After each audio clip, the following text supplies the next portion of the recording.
Hey guys, so an update on my key situation. I just went to my local Ford dealership and there were no help. No help at all. I knew it, I knew it, I knew it.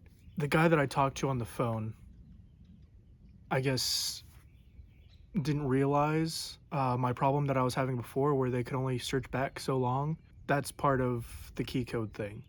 They can only search back so far for the key code, and that's the main thing that they need to make the key. That's why they can't make it at Ford.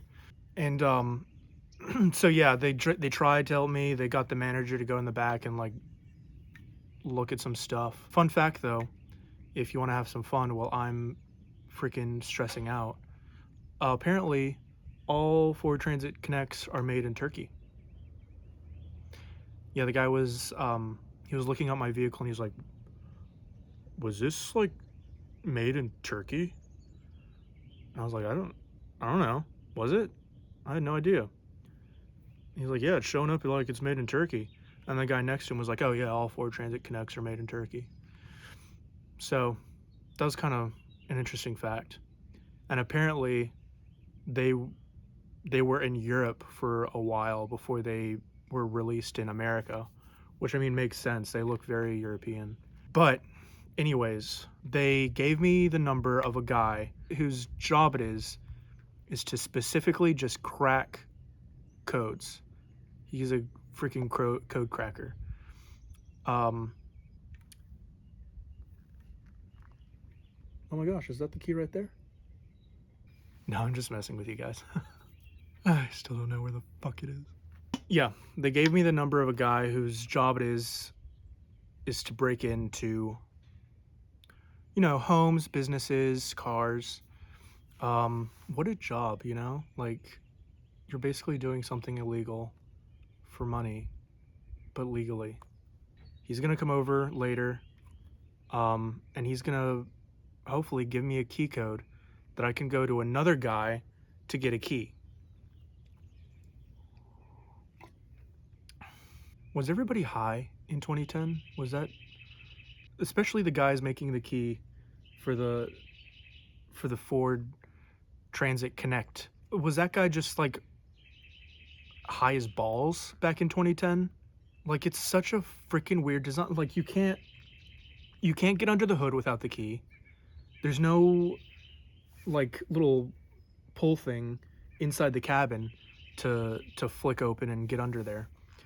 You have to have the key to get under the hood, which makes it 10 times harder. And when I was at Ford, I was like, well, before they told me about the code cracker guy, I was like, is the worst case scenario that I can't drive this car, or van, I should say. Anyways, what was I talking about? Am I high? Am I high right now? I'm not high. Just caffeinated. All right. Anyways, before they told me that about the code cracker guy, and I was like, am I just not gonna? I'm just gonna have a like $7,000 payment that like I can't use.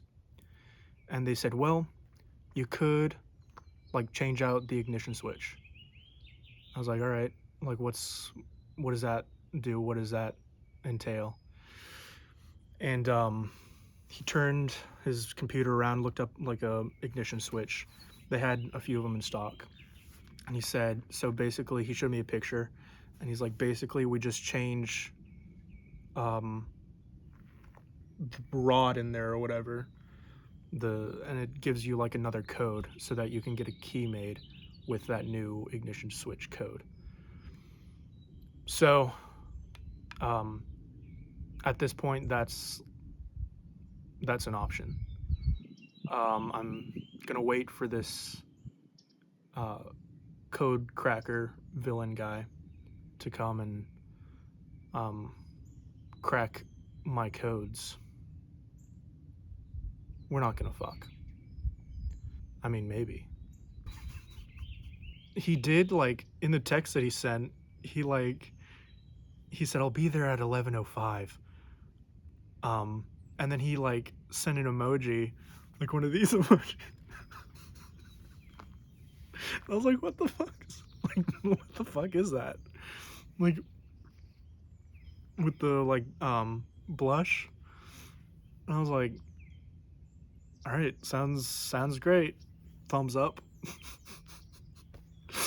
How strange. Like, what a funny way to text somebody. God, we were having so much fun, and then that idea of not being able to drive my van entered my mind again. But yeah, we'll see what happens.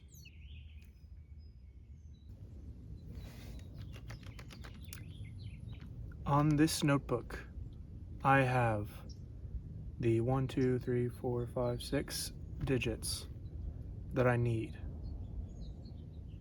to code my key. I'm putting it in my breast pocket. I'm locking up my zipper. And now it's time to cut a key. So yeah, the hacker guy came over, and it's funny because I was at a Asian restaurant and I got like a fortune cookie, and in the fortune cookie it read like, you're gonna get a visitor, like a very important visitor or something like that. Yeah, that was the guy. That was the important visitor. Cause dude, he was so chill. He was like the chillest dude ever. We just started talking about like van builds and stuff. He started talking about a property that he wanted to buy and started showing me um like blueprints for his house, which was super cool. We basically just shot the shit for like 20 minutes before he actually started like decoding the lock. And after he was done, he like helped me out. Like, I didn't even ask him to do this. He just started calling people, like asking around for the best prices, calling around for his buddy, calling Ford, seeing what they could do for me, which apparently they can recut a key for me for free. And I can program it myself. Because I guess there's like a chip in there that you have to have it programmed. And so he basically like gave me the path, and now I just have to follow it. And then we started talking about like his truck and his tool setup and everything. And he showed me like all his picks and like past jobs. He loves working on like McLarens and Rolls Royces. Um, and he actually has like his side thing is like racing cars. So he showed me pictures of his like really nice like race car. And then we got on like a more spiritual kind of conversation about like, he told me that he used to be like me, like 240, young buck, fuck anybody up. And then he got like a kidney disease, and then he like swiped his phone and he was like gaunt and skinny, and like he said in that picture, he took the picture and then he fell over and had to be taken to the hospital. And he was like, yeah, the next day isn't like guaranteed to you. I almost died like 5 times. And you know it's about the person you are and living in the moment. And that's exactly what I'm having a hard time doing, is like living in the moment. And yeah, he was like, there's no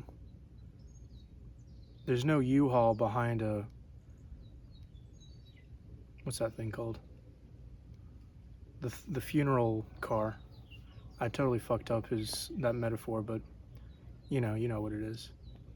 And that's true. There is no U-Haul behind that funeral car. So yeah, he was definitely not just someone I needed to get my van going, but like somebody I needed to get my soul going too. Um, yeah, he was definitely. But yeah, I just wanted to share that part. I know if you're just watching this to get a key, like how to figure out to get a key, you're not interested in this part, but it's my channel. I can do what I want. It's my journey. He also said, don't give a fuck about what others think of you. So I'm going to take that to heart. I'm going to practice that, and I don't give a fuck. So yeah, you can just deal with that little segment of me talking spirituality and stuff. But yeah, I just wanted to share that. On to getting a key.